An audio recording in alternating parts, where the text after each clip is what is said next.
আসসালামু আলাইকুম রহমতুল্লাহ। কেমন আছেন আপনারা সবাই? আশা করি আল্লাহর রহমতে সবাই ভালো আছেন। তো আজকে ডেইলি ভিডিও নিয়ে হাজির হয়ে গেছি। তো আগে মাছগুলোকে খাবার দেই। বিসমিল্লাহ।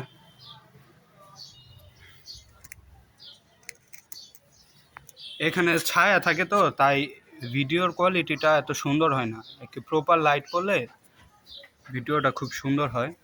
তো মাছগুলোকে খাবার দিই।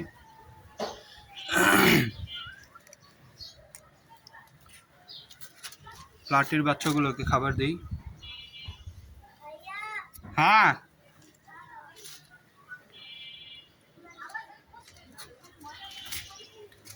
তারপরে শ্রিম্পকে একটু খাবার দিই।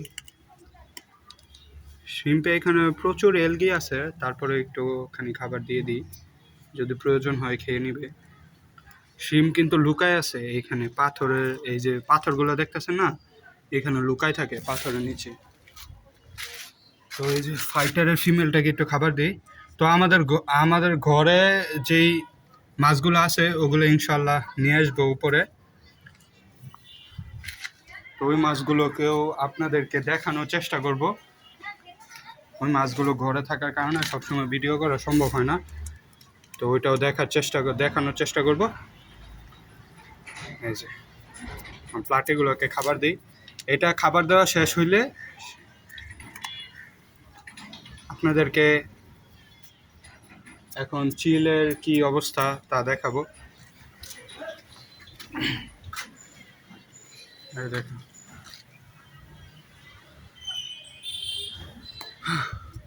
তো চিলটাকে আজকে রোদ্রে দিলাম ছাদে,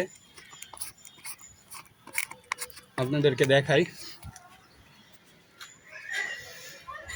আমার ভিডিও যদি কারো ভালো লেগে থাকে, যদি কেউ ইউটিউবে দেখে থাকেন ভিডিও, তাহলে অবশ্যই সাবস্ক্রাইব করবেন।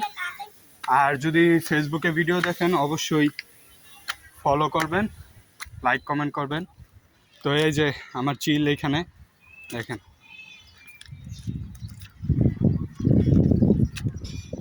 চিলের পায়ে একটা সুতা বেঁধে দিছি, কারণ হইতেছে এই চিলটা এখনো বাচ্চা।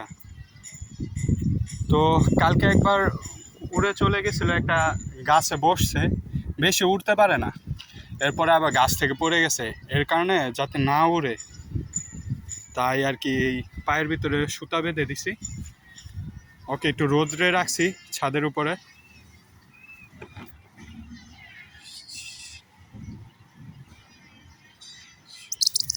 দেখেন কি করে, দেখেন পোষ মানতে আরো সময় লাগবে আর কি।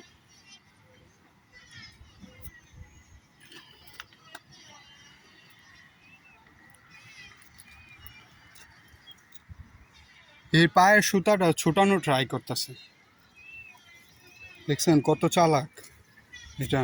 এখন বুঝা গেছে যে এই পায়ের সুতার কারণে আমি উঠতে পারি না।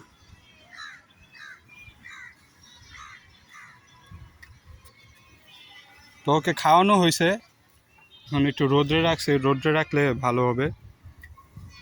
আর পাখিটা আমার যা মনে হয় একটু অসুস্থ। এটা আর কি দুইটা বাচ্চা নিয়ে যাচ্ছিল পাখিটাকে, বলছে যে ছোট থেকে পালছে, ঠিক আছে। এখন বলা যায় না, হইতে পারে কোথাও পাইছে নিয়ে গেছে। তো পরে আমি কিনলাম পাখিটা।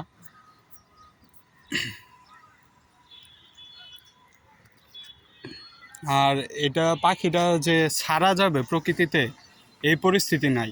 যদি পাইলা থাকে আপনারা দেখতে পারতেছেন, এটা ঠিকমতো খাবার খাইতে পারে না, খাওয়াই দিতে হয় হাত দিয়ে। আপনাদেরকে ইনশাল্লাহ ভিডিও দেখাবো কিভাবে খাবার খাওয়াই দিতে হয় এটাকে। হ্যাঁ, ঠিকমতো খাবার খাইতে পারে না, পানি খাইতে পারে না ঠিকমতো, হ্যাঁ উঠতে পারে না ঠিকমতো, হাঁটতে পারে না। এটা যদি প্রকৃতিতে ছাড়া হয় তাহলে এটা বেশি দিন বাঁচবে না। দেখা গেছে কাক ঠুকরায়, এই যে আমি যে বলছিলাম পাখিটা একটু উড়ে আপনার একটা গাছে বসছে, ওইখানে কাক ঠুকরায় আপনাকে, ইয়ার চিলকে কাক ঠুকরায়, বিভিন্ন আরও যে পাখিগুলো আছে ওগুলো এসে ডিস্টার্ব করে চিলকে, যেহেতু বাচ্চা এটা, এই কারণে এখানে হা করে। একটু আগে পানি খাওয়াইছি, বড় হা করে।